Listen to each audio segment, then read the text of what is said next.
Sorry. My name is Ken Willson, civilian Ken Willson, now ex U.S. Army,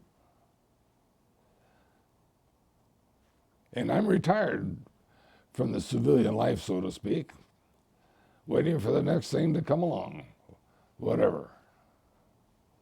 But my wife keeps me busy. Where did you enlist, Ken?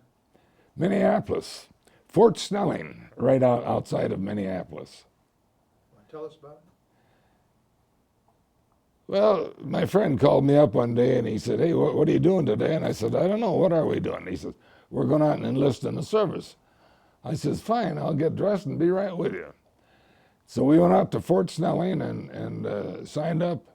And that night, we spent the night there. I had to call my mother and tell her that what I was doing. And they put me on guard duty the first night, told me to march up and down this street and challenge anybody that came along. And I'd never done anything like that before. So I'm out there and this Jeep came along and I jumped out in front of him. I shouted, "Halt! You know, who goes there?" And this guy got out of his Jeep and came over, and I think he was a first lieutenant or something like that. And he wanted to know what I was doing. I says, "I'm guarding this whole place. What are you doing here?" You know? So we had a little talk then, and he finally said, "Okay." And he drove away. And that was about all I did at Fort Snelling. Then I got shipped out. I don't remember how many days I was at Fort Snelling, but I got shipped out to Biloxi, Missouri. No, yeah. Mississippi. Louisiana.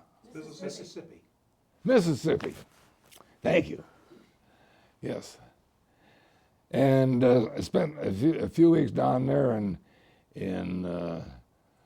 basic training, little marching, little of this, little of that, and it was kind of an interesting tour. And then from there, I was shipped to Georgia, and I can't remember the name of the little town in Georgia.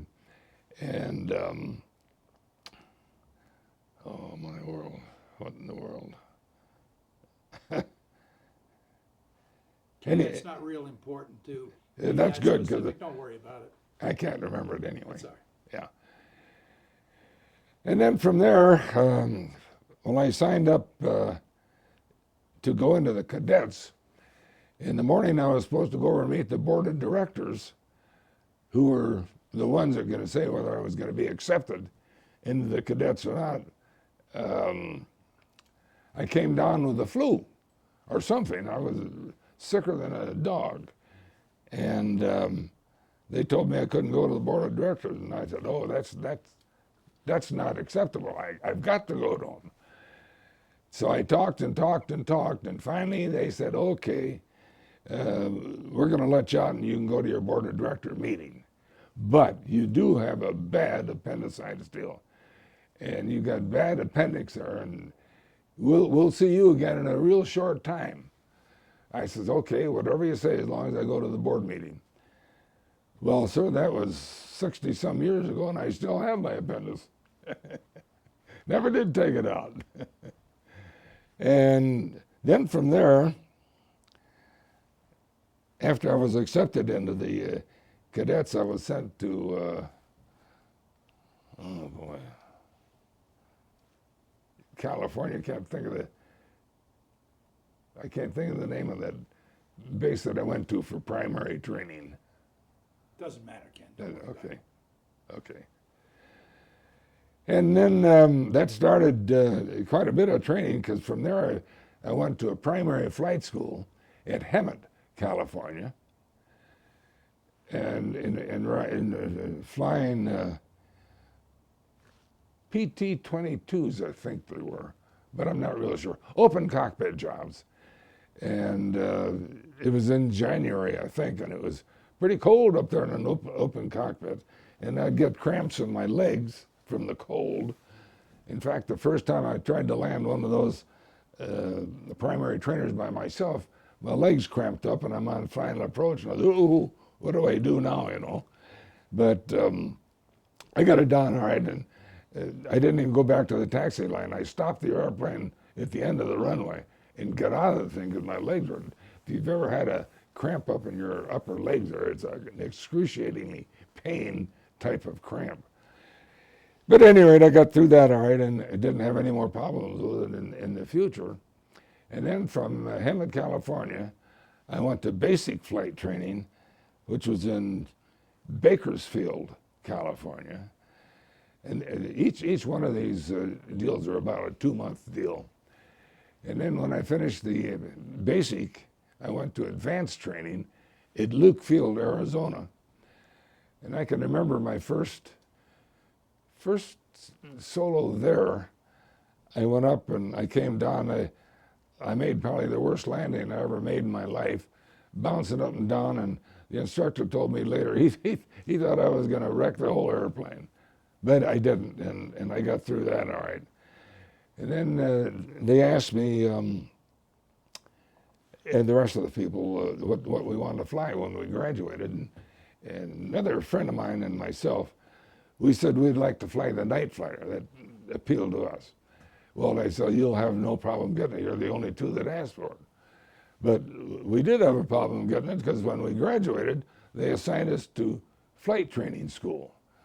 So I went into flight training school at Merced, California, which is now Castle Air Force Base. And we'd have about 5 students in each class.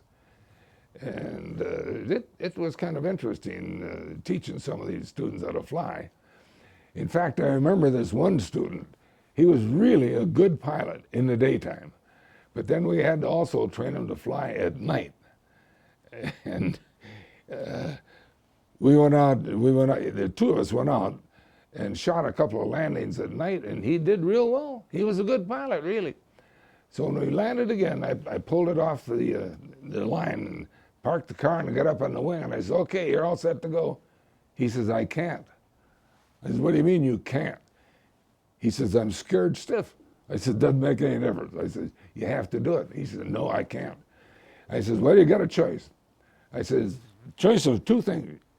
Either get out of this airplane right now and walk into that building and resign, or go out and do a couple of landings. He said he was really broken up. So he said, oh, I guess I'll give it a try. So he did, and he did real well that I knew he would. Of course, I wouldn't have sent him out. So he got through that all right, and I've often wondered ever since whatever happened to the guy. Probably won the aces in the war, who knows. And then from, that was Bakersfield or Lukefield, I can't remember which one it was. At any rate, when I got through the flight training school, the next one was advanced training at Luke Field, Arizona. And that was in AT-6s, and that was a good airplane. I really enjoyed flying that. And then from there, I was assigned to be an instructor at Merced Army Air Force Base in basic training. And each class we had about 5 students. And I don't remember how many classes I wound up teaching, but I never did wash out a student. There was one I should have washed out, and I would have washed out, but some of the officers this kid had worked for them before he went into cadets, and they told me that I better get him through or I was in big trouble. So I said, well, whatever they say. So I went ahead and I got him through all right. But then I heard later that he washed out in advanced training, and I was glad because I didn't think he'd make it anyway. And then from there, let's see, that's where this major and I got into a little bit of a problem. And I was walking home back to my barracks from breakfast, and this major walked by me, and I just sailed right on by him. He was busy putting a tie on. And he called me back and put me into a brace and wanted to know why I didn't salute him. And he happened to be one of the guys that I didn't like very well anyway, and I made the mistake of telling him in no uncertain words. And what I didn't know was this man was in charge of the shipping list, and a week later I was on the shipping list heading over to England. And before I went to England, they put me into glider school. I had to get some takeoff and landings in a glider. And that wasn't exactly an awful lot of fun. But at any rate, I went over to England after I got out of there. And immediately they put me in C-47s. And they checked me out and flying those. So I flew those in England over across the channel into France and various items. And then the day came about, they called a bunch of us down in a big group down there and said, well, fellas, we got news for you. You're all going in on a glider over into Germany. And we'll see what happens there. So I thought, well, okay, whatever you say, guys. I'm in the Army. I do what you tell me. Can I interrupt, Ken? Sure. Can you get us related to where the war is at this point? Where the war is at? Yeah, I mean, you're going over to France, and the war is on, right? The war is on in Germany. Yeah, I'm not hearing that, though. Yeah. Would you clear that up for us? Okay. Well, when I got, while I was still instructing there, I was in France, but there wasn't much war going on right where I was. But the next day we went into Germany where there was a real war, a shooting war, and went in there in a glider. Did that clarify that at all? Okay. And going in that glider is not any, the order said I volunteered, but don't you believe it, I didn't. And I wouldn't do it again either. But I was glad I got through the thing, but going in, I was with another glider pilot. I was a regular pilot, but he was a glider pilot. And when I say regular pilot, that means power with an engine. Gliders don't have engine. But we were going in there in a big bunch of us. And our briefing was to go in a certain field. And this guy that I was flying with decided not to go into that field. He didn't like the looks of it. So we went into another field, and there were high-powered transmission lines across this field. And I thought he was going to go underneath them, because that's the way the glider was heading. But then at the last bit, he pulled back up, got over the top of them, shoved the old wheel forward, and we went right down through these transmission lines. And later I asked him what the heck he thought he was doing there. And he says, well, he said, did you notice all those trees up ahead of us? And I said, yeah. He says, well, if we'd have gone into them, neither one of us would be here talking now. We'd have been all killed. We had a Jeep behind us with, I think it was 5 airborne fellas in it. And so when he went down through these high-powered transmission lines, we were sitting in a plexiglass nose and heading right to the ground. And I would guess about 80 miles an hour. And all of a sudden, kaboom, we hit, and it was not a soft landing. In fact, some of the boys in that Jeep behind us had some superficial wounds. One guy had his eyelid was hanging down. Another guy had his front teeth through his upper lip. And somewhere along the line there, I was wounded myself in my left leg. And I'm not sure if it was from being shot at from the ground or if it was in the glider crash or what. I just am not aware of it. But at any rate, as a result of that, we got out of there, and then we tried to regroup with some of our people. And I wound up with a few of the fellas, and we wound up in a big bomb crater hole alongside a 3-story farmhouse. That was a pretty rich agricultural area in Germany. I think it was right near what we call Wessel, Germany. And anybody in that building in the top store could have looked right down in that bomb crater and could have shot all of us there. But nobody did. But all of a sudden, this German soldier came out of the building, hands up in the air, and he was already wounded. He was giving up. But that wasn't good enough for some of the guys in the crater, so they turned around and shot him. And there, I don't know if it was before that or after that, but a German tank showed up, and I was right in their way, and I thought, gee, that must be one of our tanks, but it wasn't. And some of the experienced guys knew enough to see which way the gun was pointing, and they said that was a German tank. So I started getting over behind some trees, and then some of these airborne boys with anti-tank guns showed up, and they knocked this tank out of action. And all of a sudden, the fellows inside the tank, I don't remember how many of them, started coming out of the turret. And again, they opened up and shot these guys as they were getting out of that turret. And then I'm trying to remember where I went from there. Let's hold up for a second. I'm going to adjust a little bit. He's sitting a little bit forward here, so he kind of moves a little bit. So I just want to change the shot. But somewhere along the line, and after that little shindig was over, the war pretty well ended. And so we were told to march out and go up to Holland, and we'd catch a plane up there to take us back to our regular base. Well, on the way back, most of us grabbed a German bicycle so we could ride instead of walk. And this other friend of mine and myself were standing on this road talking. We'd put our bike down, and there was a sniper in the field just off of us there. And all of a sudden he took a shot at us, and the bullet landed on the pavement right between the two of us and ricocheted off. And these airborne troops that I was with, they saw where it came from, and they went over there and they got this guy and made a prisoner out of him. I don't think they shot him, but I don't really know that either. But then from there we went, we did get up into Holland, and they picked us up and took us back to our own base.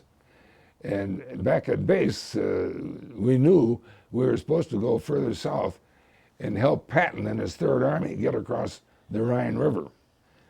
But we got back there and we found out that old General Patton decided not to wait for us, that he and his troops swam across. They wanted a bridgehead down there, but they swam across. Ken, now before the Patton experience, would you tell us when your glider lands, pilots, officers, everybody, you become foot soldiers, don't you? Oh, yeah. Well, I didn't quite get that. And you also told me something about the Battle of the Burp Guns. Oh, yeah. You want to get into that for us? Yeah, that's right. Well, the one night we were spinning there, we were going to dig foxholes to spend the night in the foxhole. So this friend of mine and myself, we said, hey, there's a barn up there. Let's go up and get some hay. It might as well be comfortable in these foxholes. So we went up, and as we walked in out of the bright sunlight into this barn, it was dark in there, and you could feel somebody's leg down there. So I said, hey, there's somebody sleeping in there. So he pulled out his cigarette lighter and lit it, and it was a temporary morgue. There were a bunch of dead German soldiers laying in there. And we didn't want any of their hay or anything else. So we went back to our foxholes, and we'd decided who would be guarded, about an hour apiece, something like that. So my hour of guarding, I was standing up, and I heard something real funny coming down the road. I had no idea what it was, but it was a crunching sound. And my wild imagination, I thought it was a heavy tank crushing the gravel on this road. So I woke up this friend of mine and I said, hey, Charlie, I said, there's something coming down this road and I don't know what it is. So he got up and he says, boy, he says, I don't know either, but it sure sounds funny. So while the two of us are standing there talking, the moon came out from behind the clouds, and what was coming towards us was a cow walking down this gravel road. And I thought, oh boy, I'm glad of that. And I think that's about all that. Oh, then during the evening, after that happened, then came what they were called over there. I don't think it ever became officially known as it, but it was known as the Battle of Burp Gun Corner. And they got the name Burp Gun from the guns that the Germans used. They made a sound like a burp. And so we sat there in these foxholes and watched the Battle of Burp Gun Corner over there. You couldn't see what was going on, but you could see the tracers flying through the air and everything. And I think our side won because it didn't last real long. And then the next morning, I think, is when we started heading back to, well, we got in Holland, and they picked us up in this airplane and took us back there. And then we started doing what we were just normally doing.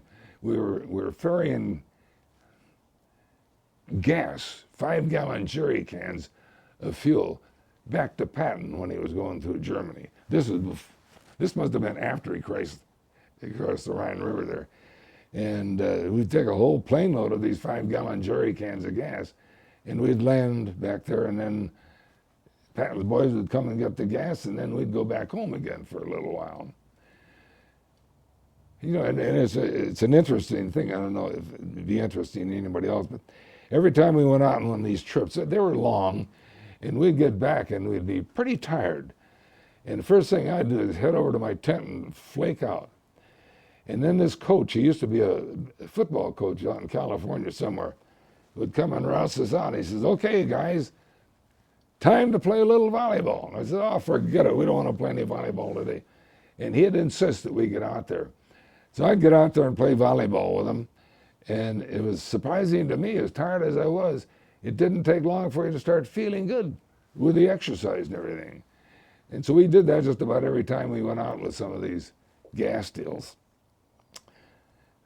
In the meantime, Ken, how is the wound progressing? You were wounded. You want to tell us about your wound and how you got along with it? Yeah, it hadn't bothered me at first, and I don't really know. It seems to me that I was shot in some way, but I don't know. It could have happened when we crashed the glider. But we waited, there were some areas where we had to wade through some pretty stagnant water, and I think that's what caused it to get infected. So I wound up in a field hospital for, I don't know. And I don't remember if this was in Holland or in Germany where I was. At any rate, I was in there for about a week, and they were shooting me with penicillin. And this guy I had that was taking care of me, he was real good. He'd come in and he'd say, "Well, let's see." He says, "Which side did you get it in last time?" He said, he said, "It was the right side, right?" And so now I know he's going to give it to me in the left side. So I immediately tighten up the left side, and wham, he gives it to me in the right. He was better at outguessing than what I was. But then when we finally got back to base, the wound was all taken care of and was healing from the penicillin and one thing and another. And I was all right then until it was time to head back home, get on the big boat and come back to the States. Now, we're missing some of this story. You didn't tell us about, you flew supplies into Bastogne, didn't you, to relieve the troops in Bastogne? Yes. Well, we were still in our tents. That's when Germany made their final assault, and it was the big battle in Bastogne. And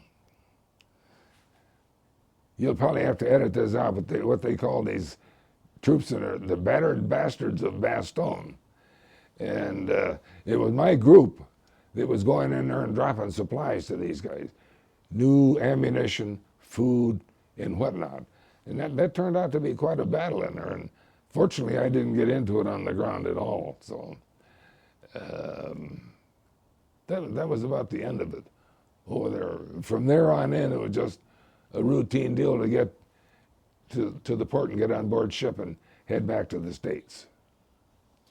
When you were flying the supplies in, were you flying in gliders in, or were you flying the C-47s for the cargo? And then how are you getting the supplies out? How are you getting the supplies out? Yeah. Were they parachuting? Or? We had, underneath the wings, they had what they called parapacks, I think it might have been. And these packs could be released from the cockpit. And then we'd fly over and release them, and it'd go floating down, like parachuting down. No people, just supplies and ammunition, food, and that type of thing. So I'm sure you're all familiar with the story of Bastogne. That lasted a few days, and it was the last big effort on the part of Germany to do some good, and they didn't. In In flying those missions, did you encounter any enemy opposition from the air? Any 109s or German aircraft? I didn't personally, a lot of opposition from the ground. You could hear the bullets going through the fabric of the glider. But there were three of my acquaintances, I wouldn't call them friends because I didn't know them that well, went into this forward field in Germany to land. In the meantime, these German pilots had taken off and they were circling around behind the hill where they couldn't be seen. And as soon as these first C-47s came in, they come shooting out from behind the hill, and they knocked all three of them down, if I heard right. And that's the last of those. And then, well, let's see, the one that I went in on, there was something funny looking about the field. So rather than go ahead and land, we decided to go around, and so we circled the field. And what was funny looking about it was muddy, and they had some white rags hanging across it. Well, some of the guys in front of us, at least one of them, didn't understand that there was a problem there, and they went ahead and tried to land anyway, and they hit that mud and went over on their backs. They got out of it all right, but it didn't do the airplane any good. And so we were diverted then into another field a short distance away. When you're coming in with your glider and you're landing, you say you go back home. How do you get back home? Hold up for a second, we're gonna do a little adjustment. He keeps moving How do forward, you- so we're just gonna move the light a little bit. We're just talking right now. How I got back home, well, that was on that one mission, and after the mission was over, we made our way into Holland, and they flew us back home from Holland. Did Back, you, not back home, but back to our base. well, just a curiosity though, if you went in on a glider, there's no way to get back except walk back or become a foot soldier. Do I understand that right? Well, there's no way to get back in a glider. Yeah. But the way we were told to get back, we had to get up to this airfield in Holland, and then there were an airplane up there that would take us back to our I base. see. And that did take place.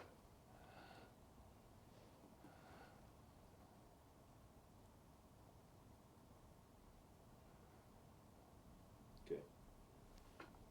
You have questions? You have another question here, John? Or? Oh, I've got a couple, but I haven't formulated it. You probably have your own. Okay. When you were flying, just to clarify something, when you were flying the missions over to Bastogne, the supply missions, were you flying the C-47s or were you flying gliders? C-47s, I thought so. cargo airplane. You know, that C-47, the civilian version of that is a DC-3. If you've done much flying in the past, you've probably been on a DC-3. But these are strictly military cargo. How much of a capacity could you carry in one of those?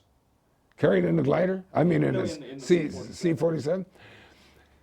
When it was made up to carry wounded people, because that was one of our duties too, while we were waiting to get back, we'd fly into places over there and we'd pick up wounded American soldiers. And we had room for 27 litter patients in a C-47. And then we'd fly them into a field in Paris. Not sure what the name of that field was, but at any rate, we'd land in there, and then the rest of the people would come in and take the litter patients off, put them in ambulances, and away they'd go. And then a lot of these, if we weren't doing that, then we were assigned to various functions like playing baseball and that type of thing, just to kill time. We even had some of the guys out there, including me with my wounded leg, that were playing baseball. And it did help pass the time. Speaking of capacity, what would be the capacity of a glider? How many troops or whatever?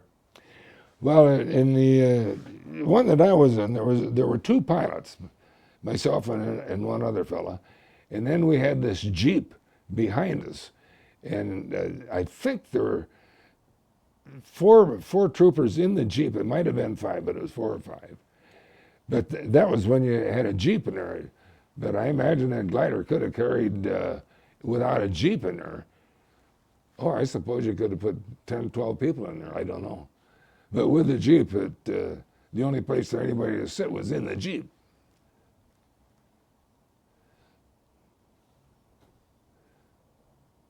That was the Waco glider, correct?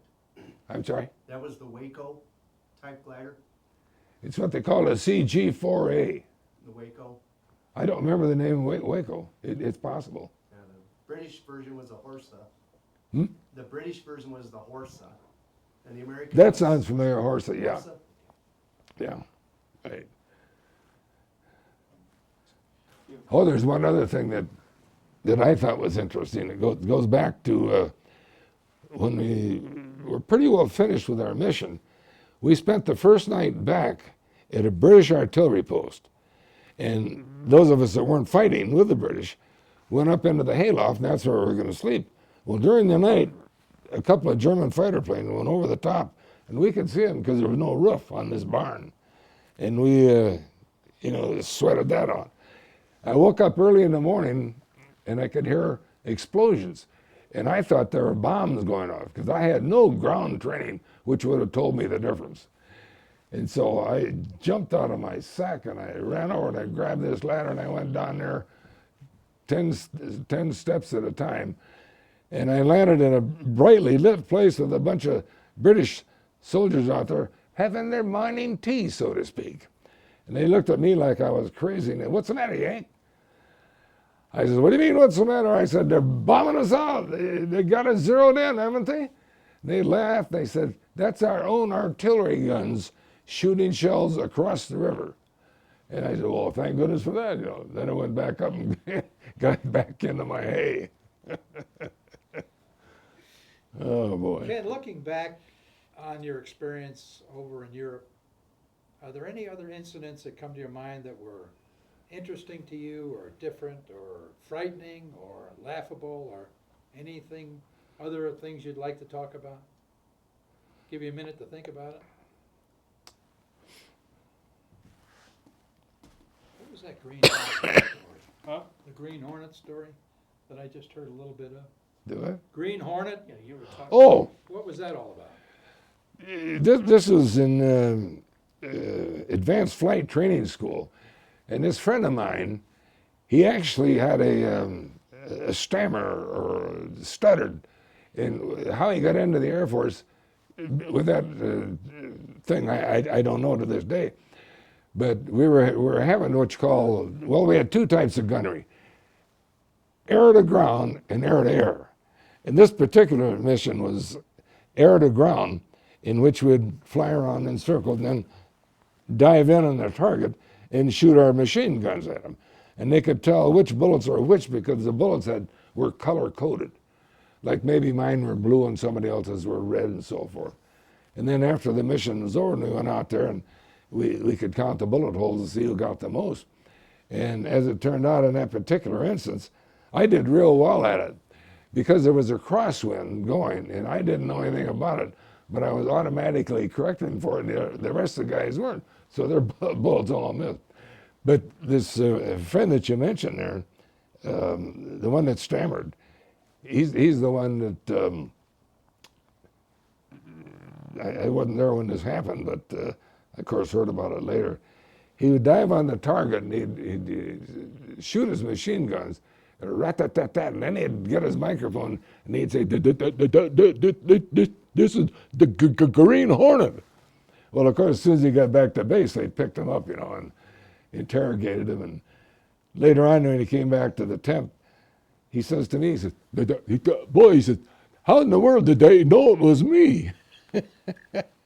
And I've often wondered whatever happened to the guy. He was actually a pretty good pilot. I wouldn't be surprised when he wound up being an ace of some type. He was a character. Can't remember his name. Ken, when you went into the service, you were an enlisted man. And when you came out, you were a first lieutenant? Well, when I came out, I was a first Is lieutenant, that yeah. true? But I was just thinking, when you say I was enlisted man, yes, I was enlisted man when I got to go before that board. And from there I went into what they call aviation cadet program out in California. I can't remember the name of that field. That's probably not worth a question then, I know. Yeah. Did you have any experience with gliders throughout your training until you were moved over after that incident with the major? Had you ever flown a glider before? No, had not. But they're not awfully tough to fly. But you have to be a little careful with them. They have parachutes packed in the tail. If you're getting into trouble, you can pull a cord and pop the parachute, which will help you glide down to a softer landing than maybe normal. What was the experience of flying a glider, training in an empty glider, and then having to fly a full glider with Jeep and with troops in there? Well, to be truthful about it, I can't recall any significant difference, except the way you felt. If you had troops in it, you were going in, and that made you feel a little bit different than just shooting a landing. And a couple of those landings were not all that easy either, because a couple of our guys accidentally pulled the parachute and they went in and were killed in the crash that happened then. I don't remember how long I was in those gliders, but I think all we had was something like 10 or 15 landings. Didn't give you an awful lot of confidence in your ability to hand them. And I'll tell you, there was another psychological factor that set in. When you're used to flying a powered airplane with engines, if you're undershooting an airport, you give it more throttle and you go around. If you're overshooting, you cut it down and maybe you can still make it in. But on a glider, there's nothing like that that you can do. There's no engines to add more power or cut more power off. Of all the planes, different types of planes you flew, you want to tell us which you preferred, which you did not like? Did you like motorized over gliders or vice versa? Or? Oh, definitely motorized over glider. And the motorized flight that I had, and I had the most hours in them, was a AT-6. And that had collapsing land gear, folding land gear, or whatever we call them. And then when I went into instructing, I was instructing in the basic, what we call a Vultee vibrator, BT6A, I think it was. I can't remember the name of that. Anyway, I did not like that aircraft all that good. It was a little bit tricky for one thing. You had to be a little bit careful of what you want to do. And you know, you'd go up and, like I had a student one day, big guy from Texas, and we used to have to teach these people how to spin and recover from a spin. And so I told this guy to give me some spins, and so he kicks it into a spin, and we're going down, down, down, and he wouldn't get it on. I said, recover. He didn't do a darn thing. He was frozen on the stick. I grabbed the stick and I tried to pull it forward, because you got to get that stick forward to come out of a spin. And it was back in my lap, and I couldn't push the thing forward. He even tried to get my feet up there. So I finally hollered at him to let go of the blankety blank stick, or I'd hit him over the head with a fire extinguisher. And he heard me, and he let go. And then I said, okay, that's one time. Now let's climb back up and do that right again. So I made the guy go back up and try it again, although I wasn't all that interested in it myself. I'll tell you. But he was a big guy, and he was a heck of a lot stronger than what I was. But he got that out. And then I told you about the guy that was scared to fly at night, I think, didn't I? Yeah. I thought that was rather interesting, too. Did you enjoy flying gliders? Not really. Why? I wouldn't go back into it. It might be all right in civilian life where there's nobody shooting at you and stuff, but you know, we went in what they call a double tandem. Each C-47 had two gliders in tow. Two, yeah. One on the right side and one on the left side. And then when you went in, I think they released the tow rope from the cockpit of the C-47. Although it might have been us that released the tow rope, I can't remember. But when you no longer had that rope up there, you were not being pulled away. You were just floating up there until you glided down in. Another little incident that I thought was rather interesting. one of the first things the ground troops did was round up all the civilians and get them out of the area. So they had this big lineup of civilians out there, and this real nice-looking German lady evidently had been out horseback riding in the morning, because she had her riding breeches on and everything, you know, and this GI behind her with his rifle, and he'd poke her in the rear end every once in a while, you know, and she'd turn around and, boy, she did everything but snarl at that guy, and I think she was snarling too. And she was real mad at the way this guy was treating her. At any rate, they took this big lineup of civilians away, and so a couple of buddies and myself were walking around not knowing what our next duty was going to be. And we had this little row of farmhouses in there, and so we went in one of them. And whoever had been in there had been interrupted with this airborne invasion of their farmlands, had just been having breakfast. And their breakfast was still there, fried eggs and bacon and stuff like that. So we sat down and had a nice breakfast that they had already cooked for us. I thought that was pretty good. My. Sounds like better breakfast than you would have gotten back at the chow hall. I'm sorry? Sounds like better breakfast than you would have had at the chow hall. Oh, absolutely right. Absolutely. No Ken, question. when they flew you back home, were you expecting to go to the Pacific, or was the war over for you? We were supposed to go to the Pacific. We were going to be redeployed over there to, I'm trying to think what they call that area, the CBI, China, Burma, India, something like that. And we're supposed to go into, the airplane I was flying was a C-47. What they were flying over there were C-46s. The Curtiss Commando, I think they used to call that. And well, they sent us home then. I had a 10-day leave or something to recuperate. And when I went back to base, they were supposed to send me over to the Pacific. And when I got back to base, they told me, "You're all done, soldier. You're all done. You're out of the Army," because they're all, that war is also over there.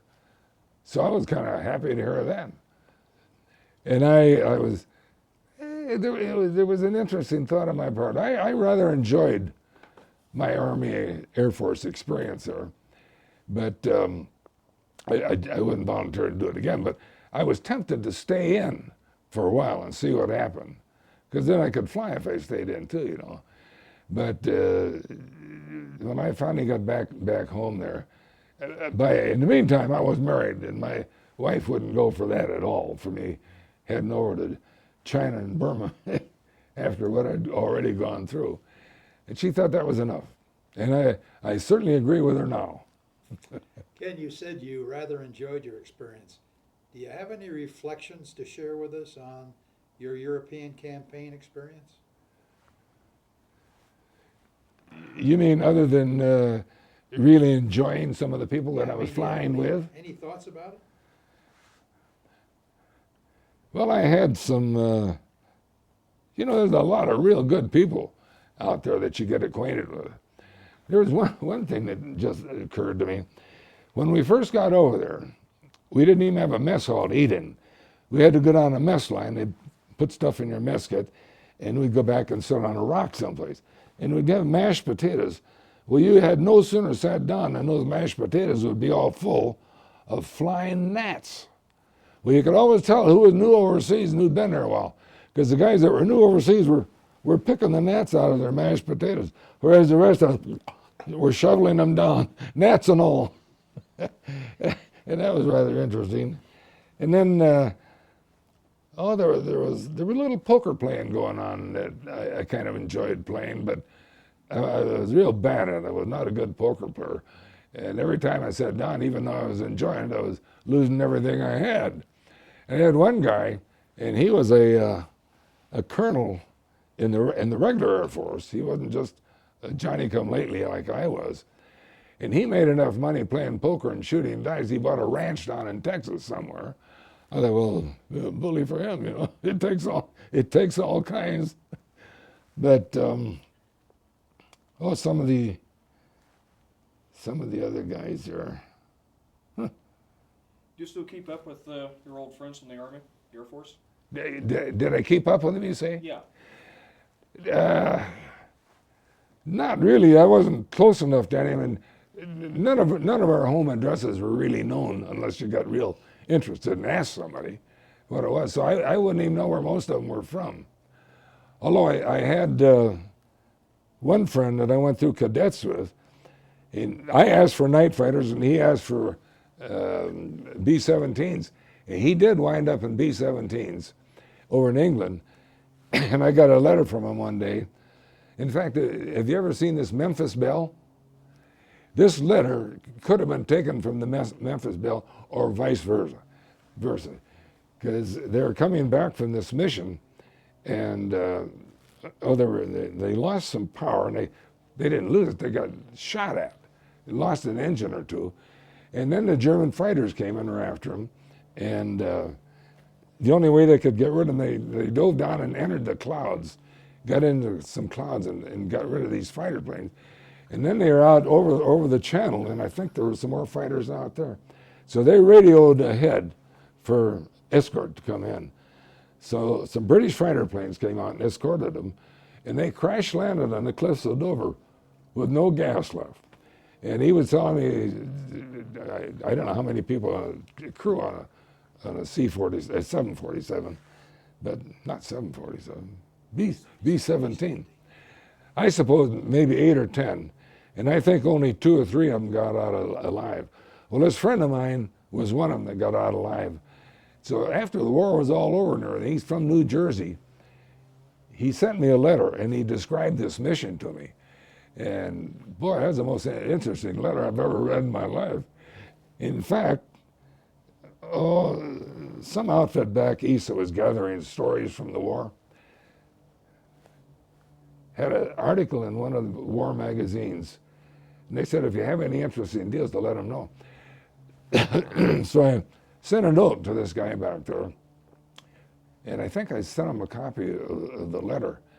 And the guy turned out to be an author of some type.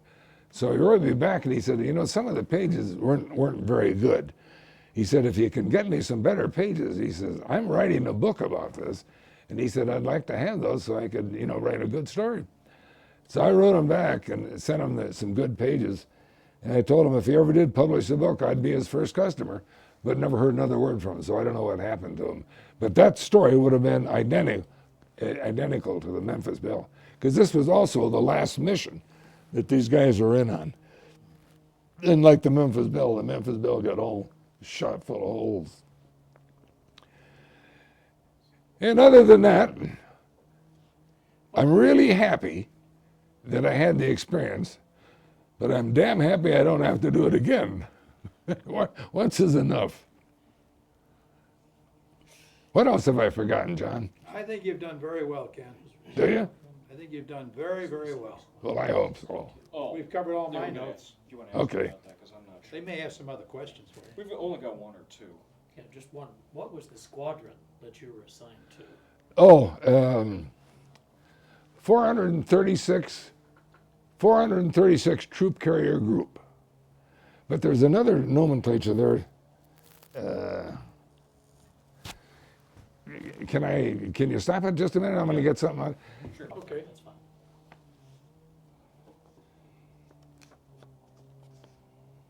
The tape's rolling. So Yeah, you I'm can going just- here.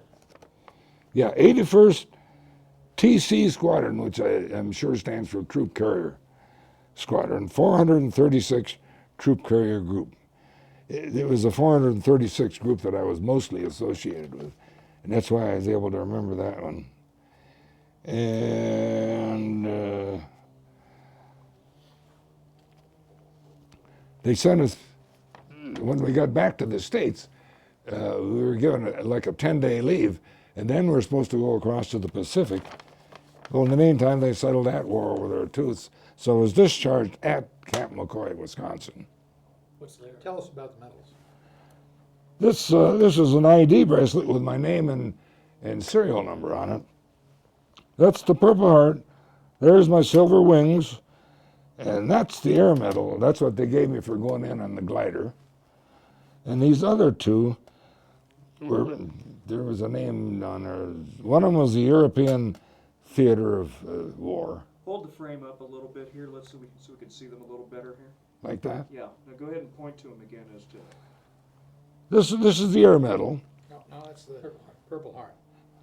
and one down here was I thought the most important one. That's the air medal. That was the big mission I went in on, and these two were campaigns that I was part of but not actively involved in, and that's my identification bracelet with my name and serial number on it. And believe it or not, that's a good conduct medal there. I don't know where I got that one. What else?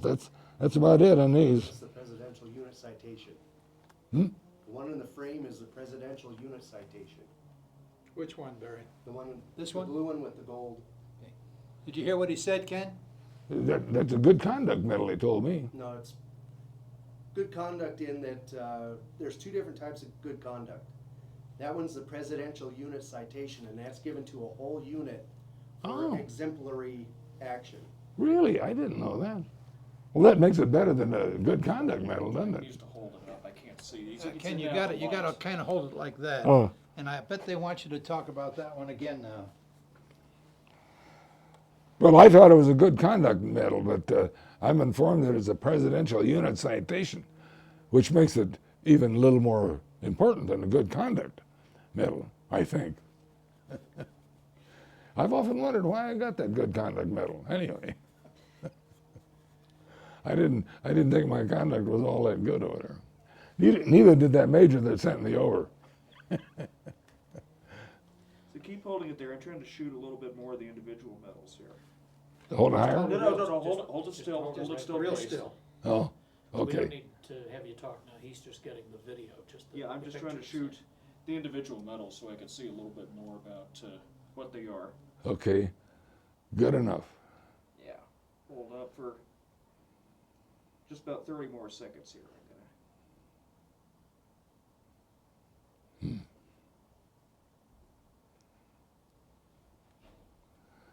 I'm glad you fellows are taping this instead of being on live, because I'd have really floundered it then. This is a good way to do things. You're doing very well, Ken. You really are. Yes, you are. Thank you. This gets very critical when I work with the focus here when I have to go in tight. That better? Yeah, I'm fine now. I'm good.